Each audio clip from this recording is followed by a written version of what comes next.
आदाब, नमस्कार, अस्सलाम वालेकुम नाज़रीन। आप देख रहे हैं पल पल न्यूज़ और मैं हूं आपके साथ नदीम अकरम। जितना भारत सरकार की बदनामी कराने में खुद भारत सरकार का हाथ है, उससे कई ज़्यादा हाथ हमारी भारतीय मीडिया का हो चला है, क्योंकि भारतीय मीडिया उच्च निचले स्तर पर जाकर के गिर चुकी है, जहां सारी हदें पार कर दी जाती हैं। क्योंकि हम लगातार देख रहे हैं कि किस तरीके से भारतीय मीडिया कुछ खास तरीके की कवरेज करता है, एक खास समुदाय को टारगेट करता है, कभी अपनी डिबेट में हिंदू मुसलमान करके जो नफरत की दीवार है उसे लोगों के बीच खड़ा करता है, जिसका आए दिन खामियाजा सड़कों पर चल रहे लोगों को भुगतना पड़ रहा है। पर ये अब सिर्फ भारत में ही महदूद नहीं रह गया है। जो भारतीय मीडिया की नफरत है वो लगातार बढ़ रही है पड़ोसी राज्यों को लेकर के, क्योंकि हमने देखा है कि जब जब मोदी सरकार के संबंध किसी अच्छे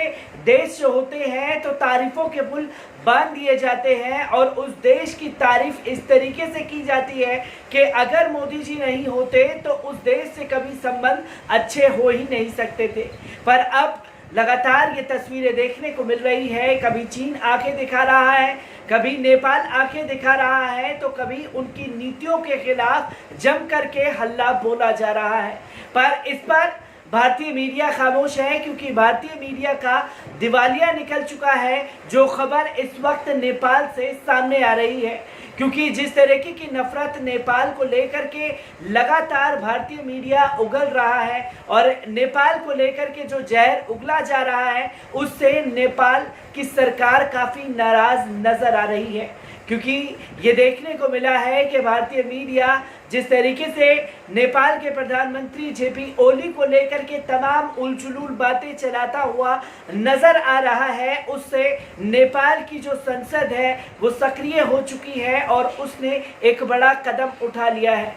तो जानते हैं कि आखिरकार नेपाल ने भारतीय मीडिया को लेकर के क्या बड़ा कदम उठाया है। व्यू वन, भारतीय मीडिया को लेकर नेपाल में भारी गुस्सा है। नेपाल में प्रधानमंत्री केपी शर्मा ओली को लेकर नेपाल कम्युनिस्ट पार्टी के भीतर जारी उठापटक में भारतीय मीडिया खूब दिलचस्पी ले रहा है, लेकिन भारतीय मीडिया के पूरे विषय में जिस तरह से कवर किया गया उसे लेकर नेपाल की सरकार ने विपक्ष की तरफ से भी नाराजगी दिखाई दी है। भारत के एक हिंदी न्यूज़ चैनल ने नेपाल में चीन के राजदूत हो यांगी और पीएम केपी शर्मा ओली को लेकर एक स्टोरी चलाई थी। नेपाल की सरकार का कहना है कि एक विदेशी राजनयिक और प्रधानमंत्री ओली के बारे में सनसनीखेज दावे किए गए, जिनकी हकीकत से कोई लेना देना नहीं है। गुरुवार को इससे खफा होकर नेपाल सरकार के प्रवक्ता युवराज खाटीवाड़ा ने घोषणा की कि कुछ मीडिया की बेबुनियाद और शर्मनाक आरोप पीएम ओली पर लगाए गए। उन्होंने कहा कि गुरुवार शाम भारतीय मीडिया में पीएम ओली को लेकर जिस तरह की स्टोरी दिखाई गई उसे लेकर सरकार कानूनी और राजनीतिक लड़ाई लड़ेगी। उन्होंने आगे कहा कि सरकार के पास पूरा अधिकार है कि वो उन भारतीय मीडिया के खिलाफ कार्रवाई करे जो नेपाल की छवि और राष्ट्रीय संबद्धता, नेपालियों की मर्यादा को चोट पहुंचाने में लगे हैं।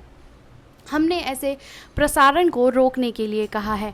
नेपाल के प्रमुख अखबार काठमांडू पोस्ट में लिखा गया है कि भारतीय न्यूज़ मीडिया के जी न्यूज़ ने नेपाल के पीएम और चीन के राजदूत हुई याकी के संबंध को लेकर सनसनीखेज दावे किए गए, जिनकी सच्चाई से कोई लेना देना नहीं है। इस रिपोर्ट में बिना कोई सच्चाई के 15 मिनट तक प्रसारण किया गया। इसे लेकर सत्ताधारी पार्टी पीएम ओली के सलाहकार जर्नलिस्ट ने चिंता जाहिर की है। पीएम ने आगे कहा कि नई दिल्ली में नेपाली दूतावास ने भारत के प्रिंट और इलेक्ट्रॉनिक मीडिया में बेबुनियादी कवरेज को लेकर कड़ी आपत्ति जताई है। नेपाली मीडिया के अनुसार नेपाल के विदेश मंत्री प्रदीप ग्यावली ने कहा है कि दिल्ली स्थित नेपाली दूतावास में भारतीय विदेश मंत्रालय से जिस तरह से संपर्क किया जा सकेगा किया जाएगा और उसके बाद उस पर कानूनी लड़ाई लड़ी जाएगी। नई दिल्ली में नेपाल के राजदूत नीलांबर आचार्य ने काठमांडू पोस्ट के हवाले से कहा है कि भारत के कुछ मीडिया घराने नेपाल और भारत के संबंध की पटरी को उखाड़ देना चाहते हैं। आचार्य ने अपनी रिपोर्ट में दुख और आपत्ति जताते हुए कहा है कि इस मामले को लेकर पीएम ने खुद ही नोटिस लिया है। थापा ने कहा कि केबल ऑपरेटर्स भारतीय न्यूज़ मीडिया के प्रसारण को देश के प्रति जिम्मेदारी समझते हुए बंद कर देंगे। नेपाली टीवी एसोसिएशन ने इस बात की पुष्टि की है कि कुछ भारतीय चैनलों पर अब पाबंदी लगाई जाएगी। नेपाल के नेशनल ब्रॉडकास्ट रूल्स 1995 अनुच्छेद 9 के अनुसार सरकार वैसे प्रसारणों पर पाबंदी लगा सकती है जिससे नेपाल की सुरक्षा, शांति, मर्यादा, नैतिकता पर चोट पहुंचती है। भारत और नेपाल के बीच संबंध हाल ही में दिनों में ऐतिहासिक रूप से नीचे चले गए हैं। नेपाल ने 20 मई को अपना एक नया नक्शा जारी किया था जिसमें लिपू लेक, लिम्पुधुरिया, काला पानी को अपना इलाका दिखाया था। ये तीनों इलाके भारत में हैं, लेकिन नेपाल दावा करता है कि ये उसका इलाका है। गुरुवार को टीवी 9 भारतवर्ष ने नेपाल के पूर्व प्रधानमंत्री और विदेश मंत्री उपेंद्र यादव का इंटरव्यू लिया था। इस इंटरव्यू में एंकर ने पूछा कि पीएम ओली पर हैनी ट्रैप में जाने का आरोप लग रहे हैं, क्या आप उससे सहमत हैं? तो उपेंद्र ने कहा कि हम इससे इनकार नहीं किया जा सकता, इसे देखने की ज़रूरत है। हालांकि बाद में उपेंद्र यादव ने नेपाली मीडिया से कहा कि उनके शब्दों के साथ छेड़छाड़ की गई। उपेंद्र यादव ने आगे कहा कि उन्होंने मेरा आधे घंटे का इंटरव्यू लिया लेकिन दिखाया केवल 7 मिनट का।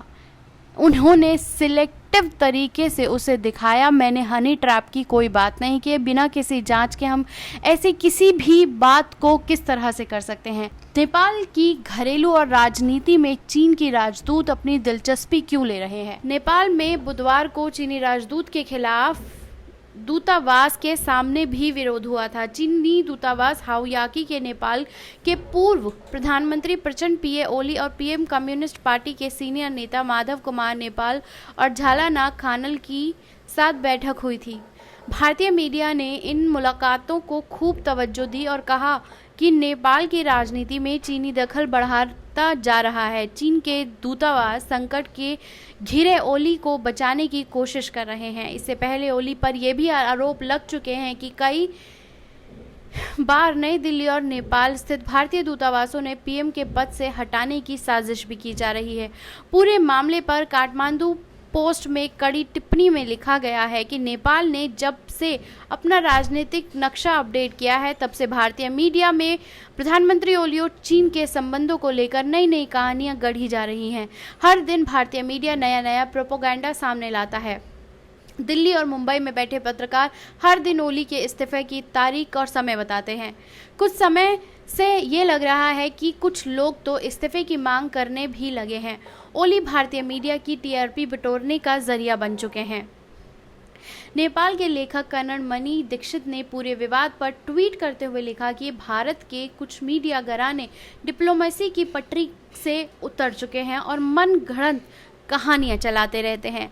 वहीं नेपाल के पूर्व प्रधानमंत्री कमल थापा ने टाइम्स ऑफ इंडिया के एक कार्टून को ट्वीट करते हुए लिखा कि प्रधानमंत्री ओली से कई मुद्दों पर गंभीर मुठभेड़ है। इन मुठभेड़ों में विदेशी संबंधों भी शामिल है जिसे वो चला रहे हैं, लेकिन पीएम के खिलाफ भारतीय मीडिया में बदनाम किए जाने वाली रिपोर्ट स्वीकार नहीं की जाएगी। यह नेपाल और भारत के संबंधों के लिए अच्छा नहीं है।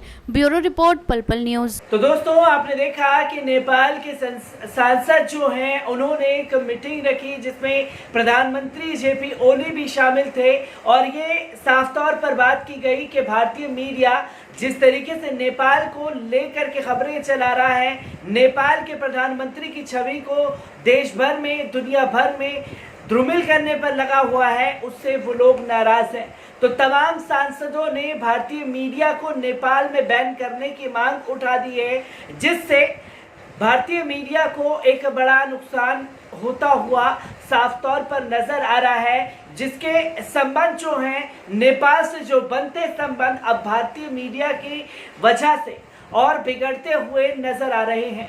क्योंकि जिस तरीके का कदम अभी कुछ दिन पहले भारत सरकार की नीतियों को लेकर के नेपाल ने उठाया था, महज कुछ दिन पहले की बात है, और अब भारतीय मीडिया को बैन करने की मांग नेपाल के सांसद जो हैं उन्होंने की है। तो मैं ऐसी ही तमाम खबरों से आपको रूबरू कराता रहूंगा। तब तक के लिए दीजिए मुझे इजाजत। शुक्रिया।